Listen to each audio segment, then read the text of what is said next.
Les agradecemos la presencia hoy en la primera inauguración que hacemos en forma pública después de la pandemia.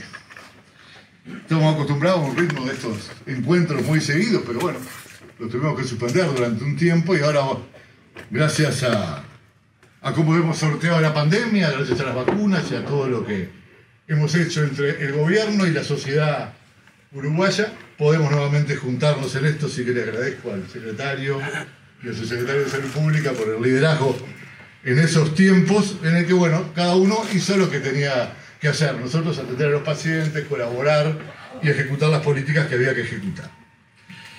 Y estamos a 3 días de cumplir 169 años. Va a ser 169 años que un 25 de septiembre de 1853, 39 españoles, liderados por Bullo, Cordero y Roldós, no se amilanaron, pese a que era un día muy complicado en la vieja ciudad vieja de Uruguay, porque hubo un golpe de Estado ese día, y cayó el presidente Girón. Igual, estos españoles jóvenes decidieron fundar la Española. Habían venido durante la Guerra Grande, y habían estado en los dos bandos, porque identificamos a algunos como José María Cordero, que fundó la primera escuela del Cerrito, o como José María Bullo, el más conocido de nuestros fundadores, que cuando fue a vivir a Argentina dirigía el diario La Nación, era el administrador del diario La Nación cuando el director era Mitre, así que seguramente habían estado en bandos distintos, pero la finalidad mutual, la solidaridad mutual, ese mutualismo que ellos habían conocido en España, cuando en la década de 1840 se fundan las primeras sociedades de socorro juntos en España, ellos vienen acá y traen esa idea de la ayuda mutua para atender la salud, para atender los costos funerarios, que era una cosa muy gravosa en esa época, y también para atender el desempleo. Fundaron así la primera mutualista de Uruguay y de América, siguiendo el legado del mutualismo español. Algunos creen que era el legado del mutualismo francés, pero si uno lo estudia un poco, encuentra que como muchas instituciones de nuestro país provienen de la vieja España. Y en esta esquina de Boulevard y Palmar estamos desde hace 96 años. En 1924, después de una larga discusión, los directivos de la época compraron en la esquina donde está el sanatorio viejo, como le decimos entre comillas, y en el año 26, 2 años después, se inauguró ese sanatorio. Rápidamente, en 2 años, y luego fue evolucionando y teniendo reforma durante 50 años, recién en la década del 70 se termina. Pero hay un detalle histórico que quiero comentarles, que hace poco descubrimos en una vieja revista de La Española, que nuestro historiador, el Quique, lo encontró en la Biblioteca Nacional. Al poco tiempo de haber terminado el sanatorio, se quedaron sin plata para pagarlo. Es decir, que los opositores del sanatorio tenían razón, no lo podían pagar. Y entonces ahí surgió la solidaridad mutual una vez más, y los socios más acaudalados adelantaron 10 años de cuota y pagaron el sanatorio. Increíblemente, muchos años después pasó algo parecido con este. Y fíjense que cuando se inaugura el sanatorio de la esquina teníamos unos 16.000 socios. Igual había crecido bastante, de los 39 originales a los 16.000. En el año 78 por ahí, que cuando estaba terminada todas las ampliaciones del sanatorio viejo, teníamos 90.000 socios. Y hoy tenemos, por lo menos el 1 de septiembre, teníamos 198.033. En realidad el pico más alto de socios que hemos tenido en la historia. Había habido un pico alto anterior, en el 2001, que había sido 196.000, pero duró muy poco, porque en el 2002 vino la crisis del 2002, y nos fuimos, Fogata se acuerda de esa crisis, perdimos 25.000 socios en 15 días, así que nos fuimos a 170 y poco. Y la historia de este edificio, en realidad, me voy a hacer una referencia personal porque va muy ligada a mi vinculación a La Española.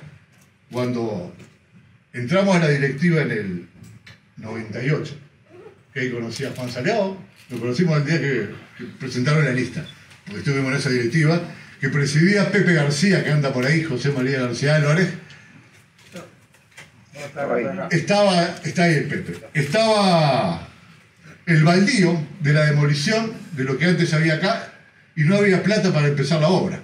Y se había firmado un contrato con el consorcio Teima Agrovial de hacerlo en 24 meses llave en mano. Y ahí surgió primero inventamos en ese consejo las habitaciones privadas y luego los socios vitalicios. Y con eso se logró terminar toda la estructura del edificio e inaugurar en el año 2002, antes de la crisis, se inauguró la planta baja sobre Palmar y los pisos 7, 8 y 9. Y bueno, después con el correr del tiempo, esos 24 meses fueron bastante más que 24, pero se inauguraban más pisos, se inauguró el quinto, el sexto, la emergencia, el área de policlínica de cardiología. Luego vimos el negocio con Starbucks, por donde todos ustedes entraron, que le cambiamos la entrada y el look, la entrada del sanatorio y también el aroma, que mejoró mucho, o sea, uno no entra en un lugar con aroma hospital. Vino la pandemia y bueno, todos los planes de inversiones se pararon porque obviamente la prioridad era el gasto asistencial de ese momento. Y finalmente, sobre el fin del año pasado, resolvimos terminar de construir este piso que no estaba terminado de construir. Esto llevó una inversión de unos $3 millones entre la terminación de la obra civil, porque la estructura estaba en el 2002, y el equipamiento. Tenemos 32 camas, 14 habitaciones dobles y 4 privadas. Y decidimos con el consejo directivo destinar este piso a la unidad de cirugía del aparato locomotor, que es un instituto nuestro de medicina altamente especializada, de los que financia el Fondo Nacional de Recursos, que se dedica a las prótesis de cadera y de rodilla, y que bueno, en los últimos años, bajo el liderazgo del doctor Daniel Rienzi, ha tenido un crecimiento explosivo. Cuando él agarró la dirección y el equipo de traumatólogos, Fregerio y todos los demás que están con él, agarraron este IMAE, hacía 47 prótesis por mes, y ahora pasa a las 150. Y bueno, ahí consensamos un proyecto, este piso dedicarlo local, para darle, además de la alta calidad técnica del equipo médico, un mayor confort de hotelería, que eso también ayuda en la recuperación de los pacientes. Y ellos van a hacer una importante inversión, que luego iremos acordando el repago a muy largo plazo. Yo no voy a estar cuando terminemos de pagar, así que fíjense que va a ser un buen plazo, en el que en el sector de adelante, sobre Palmar, se van a hacer 2 nuevos bloques quirúrgicos del tipo sala blanca, que son los que tienen aire filtrado especial para ir a hacer las prótesis de rodilla y de cadera, lo cual nos va a permitir, hoy tenemos una sola sala, media viejita ya, es decir que vamos a poder aumentar el doble la producción del IMAE y eso colaborar en bajar la lista de espera, que siempre es importante en el país, esa lista de espera de rodillas fundamentalmente, pero también de caderas. Y apostamos a este servicio porque es también nuestro primer servicio universitario en un acuerdo de un posgrado con una universidad privada.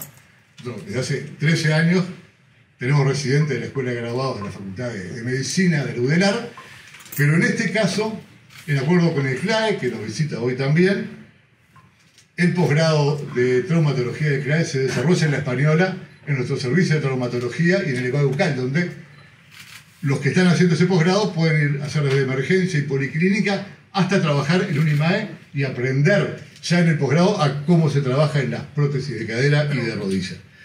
Y este es el primer año en el que a fin de año se reciben los primeros traumatólogos de este acuerdo y de este posgrado.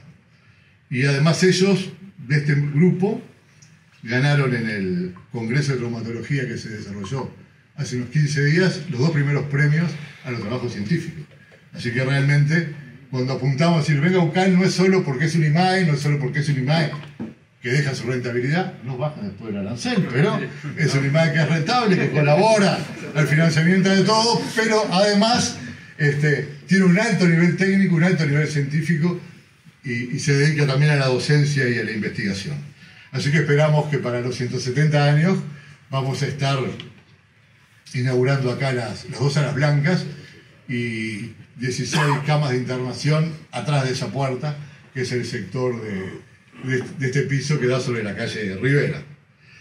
Y bueno, cuando hice la referencia a la historia del español, no solo meramente por hablar de la historia y recordar siempre aquellos 3 Quijotes españoles que trajeron el mutualismo a América, sino que uno se pregunta a veces cómo una institución, yo me he preguntado muchas veces, dura 170 años y otras duran 20.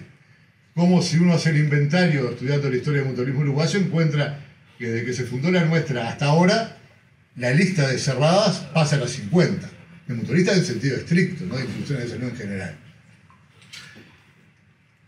Y yo creo que eso tiene que ver mucho con la tradición entendida en el buen sentido, en el legado que una generación le va dando a la otra dentro de la institución, que va recogiendo los principios que vienen de los fundadores en adelante, y luego, bueno, cada generación va imprimiendo su impronta, va acomodándose a los nuevos tiempos, a los adelantos técnicos, a los adelantos sociales, pero siempre manteniendo la esencia, tratando de no desviarse del camino. Por eso, siguiendo un poco eso que dice Simon Sinek en su libro, en uno de sus libros, uno puede decir que la historia española es jugar al juego infinito. Es decir, no es un partido en el que compito contra uno, compito contra el otro.